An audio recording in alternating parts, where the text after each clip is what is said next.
Exercise 15 पाठ का नाम है दीनबंधु निराला। इसके लेखक हैं आचार्य शिवपूजन सहाय। आचार्य शिवपूजन सहाय। प्यारे बच्चों, सबसे पहले शब्दार्थ देखते हैं। कल्पतरु, कल्पतरु मतलब होता है इच्छा पूर्ति करने वाला पेड़, काल्पनिक पेड़। सटीक, सटीक मतलब उपयुक्त होता है। समस्त मतलब संपूर्ण। समान मतलब प्रतिष्ठा। तृप्त मतलब संतुष्ट। अधर मतलब ओठ। वार्तालाप मतलब बातचीत करना। दीन मतलब गरीब। अर्चना मतलब प्रार्थना।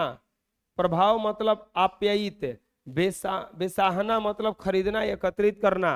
सृजनहार मतलब ईश्वर। और विलीन मतलब क्या होता है? समाप्त होता है। लिख लीजिए। नेक्स्ट, संचय मतलब संग्रह। लखय मतलब देखना। युक्ति युक्त मतलब सटीक। नगावर, नागवर मतलब नापसंद। मामूली मतलब साधारण। साहित्यानुरागी मतलब साहित्य प्रेमी। मुक्त हस्त मतलब खुले हाथ से। ध्येय मतलब उद्देश्य। दाढ़ी मतलब अनार। परिस्थिति मतलब हालात। निहाल करना मतलब खुश कर देना। व्यर्थ मतलब बेकार। कामिनी कंचन मतलब विषय वासना। और विरल मतलब लगातार। लिख लीजिए।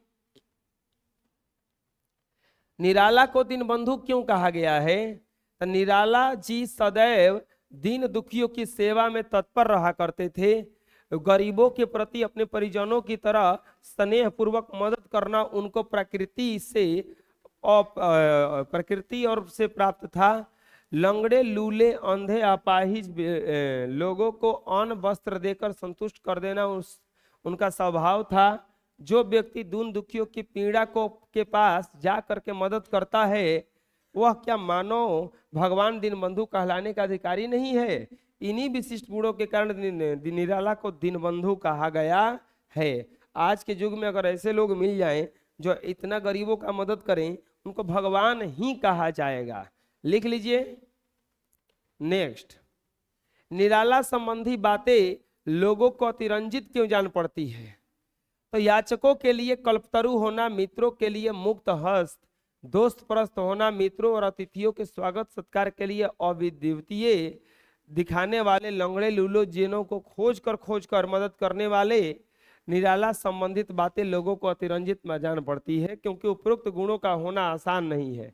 धनी लोग तो बहुत होते हैं, लेकिन निराला जिस भाव से मदद करते हैं वह आम लोगों को अतिरंजित करने वाले ही है, आम लोगों को चकित करने वाले ही हैं। लिख लीजिए। नेक्स्ट, पंक्तियों का भाव स्पष्ट कीजिए। जो रहीम दिन ही लखे, दिन बंधु सम होए। जो व्यक्ति गरीबों को देखता है, उसको मदद देता है, वह दिन बंधु भगवान की तरह हो जाता है। जो रहीम दिन ही लखे, दीनी जो दीन को, जो गरीबों को देखता है, जो गरीबों को मदद करता है, वो दीन बंधु के समान हो जाता है। पुण्यशील के पास सब विभूतियां अपने आप ही आती हैं। जो व्यक्ति पुण्यशील होता है, जो उदार प्रवृत्ति के लोग होते हैं, उनके पास सब प्रकार की विभूतियां स्वयं ही पहुंच जाती है। अर्थात पुण्यात्मा को भगवान पुण्य करने के लिए सब कुछ देता है। ये सही है। आप मदद कीजिएगा दूसरे का, आपका कभी कमी नहीं होगा। ये एकदम सही बात है। लिख लीजिए। नेक्स्ट, धन उनके पास अतिथि के समान अल्पावधि तक ही टिकने आता था। निराला जी इतने उदार प्रवृत्ति के थे कि जब जब धन उनके पास आया हुआ था, तब तब दौड़ दौड़ करके खोज करके दिनों की मदद करके खर्च कर देते थे। उनके मन में आज की आय आज ही खत्म कर देना रहता था, इसीलिए धन उनके पास अतिथि के समान ही अल्पावधि तक टिकने आता था। लिख लीजिए। नेक्स्ट, व्याकरण। श्रुति भिन्नार्थक शब्द, मतलब सुनने में एक के लगेगा लेकिन है वो भिन्न। जिसे बोलेंगे दिन, तो दिन को कहा जाता है दिवस, और ऐसे दिन रहेगा तो उसको क्या कहा जाएगा? गरीब। लिख लीजिए। अब हमें कुछ श्रुति भिन्नार्थक शब्द दिया हुआ है, जैसे समान, असम्मान। इस समान का मतलब होता है वस्तु, इस सम्मान का मतलब क्या होता है? वस्तु। और इस सम्मान का मतलब होता है आदर। वन, वन, वन मतलब होता है बनना। और वन मतलब होता है जंगल। भगवान मतलब ईश्वर, और भाग्यवान मतलब भाग्यशाली।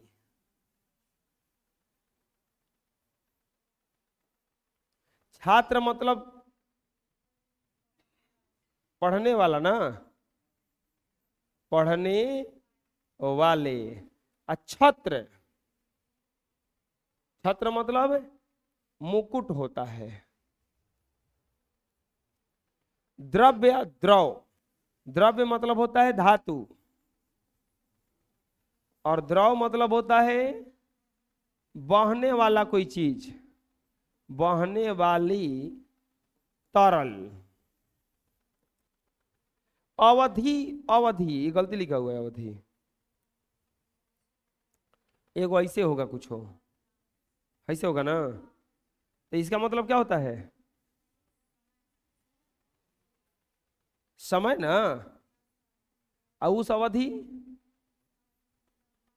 भाषा है, ये अवधि भाषा। आदि, आदि हई आदि है इत्यादि, और हई आदि है सब्जी। अन्य दूसरा, और अन्न मतलब होता है अनाज। जगत, जगत, जगत मतलब संसार, इस जगत मतलब हाँ कुआं का बाहरी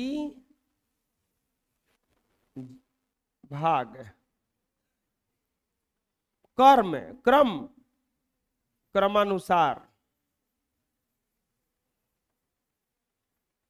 आ कर्म कार्य, नहीं कैसन कर्म किया है कि एकरा नरकों में जगह ना मिलेगा, कहता है ना आदमी। चिंता, परेशानी, कष्ट।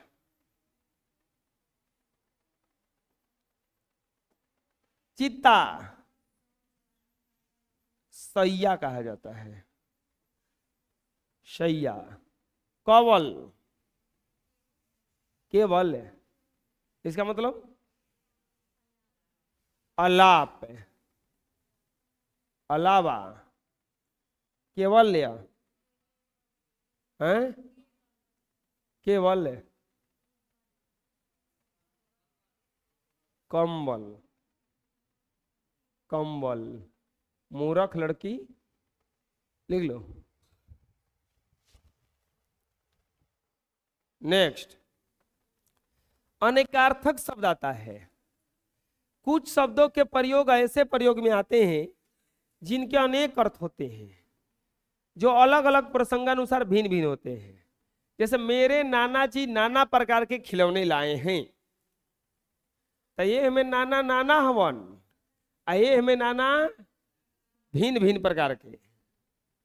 आम इतने महंगे हो गए हैं कि एक आम आदमी के लिए खरीदना बहुत मुश्किल है।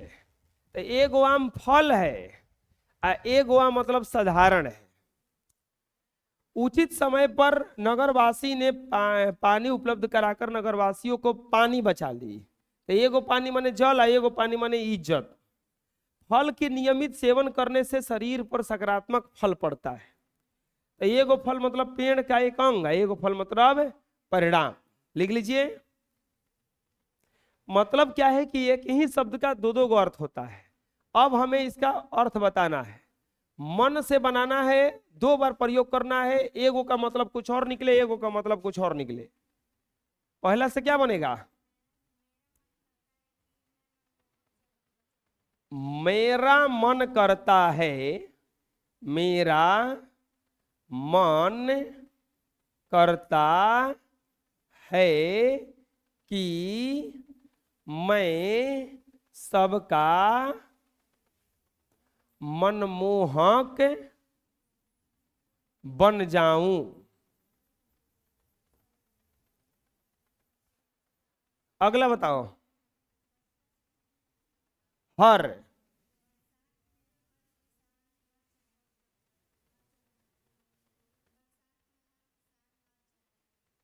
हाँ, बरसात में हर किसान खेत में हर चलाता है। होता है नहीं सा? हर किसान मतलब सब, हर मतलब हल कर।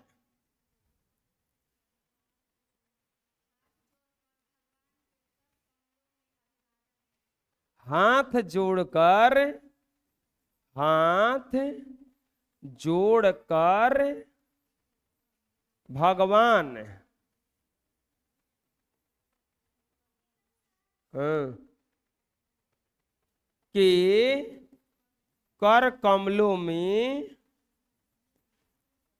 अभिवादन है। एगो कर का मतलब हुआ हाथ, एगो कर कमल मतलब चरण। अर्थ, अर्थहीन वाक्य का, अर्थहीन वाक्य का अर्थ नहीं होता मंगल।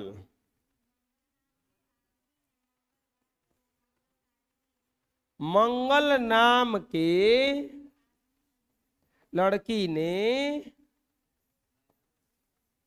मंगलवार को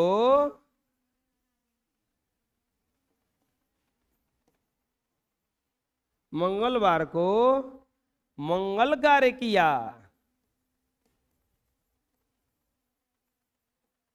सब मंगल का अलग अलग मतलब है। पास,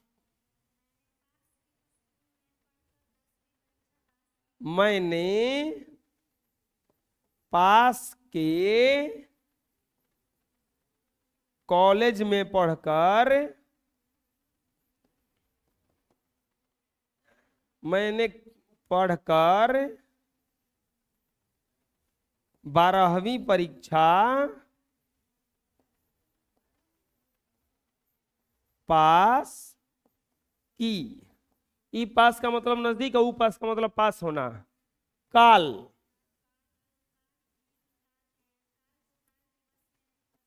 काल को काल भी नहीं मार सकता। एगो काल मतलब समय, एगो काल मतलब मृत्यु के देवता यमराज। पर,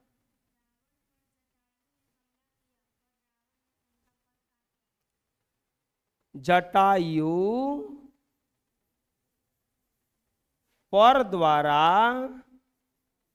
उड़कर रावण पर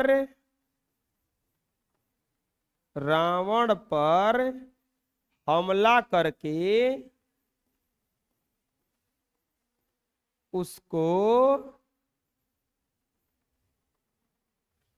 घायल कर दिया। पर मतलब होता है पंख, और रावण पर मतलब हमला करना। लिख लीजिए। नेक्स्ट, कुछ एक्स्ट्रा नॉलेज। प्रस्तुत पाठ में लेखक निराला के लिए दीनबंधु शब्द का प्रयोग किया गया है। कुछ अन्य प्रतिष्ठित विभूतियों से संबंधित इस विशेषण का परिवार है। जैसे कथा सम्राट कहा जाता है मुंशी प्रेमचंद को, मैथिली कोकिला विद्यापति को, भारत कोकिला सरोजनी नायडू, देश रत्न कहा जाता है डॉक्टर राजेंद्र प्रसाद, लोक नायक कहा जाता है जयप्रकाश नारायण। लिख लीजिए। इस तरह यह पाठ खत्म हो गया।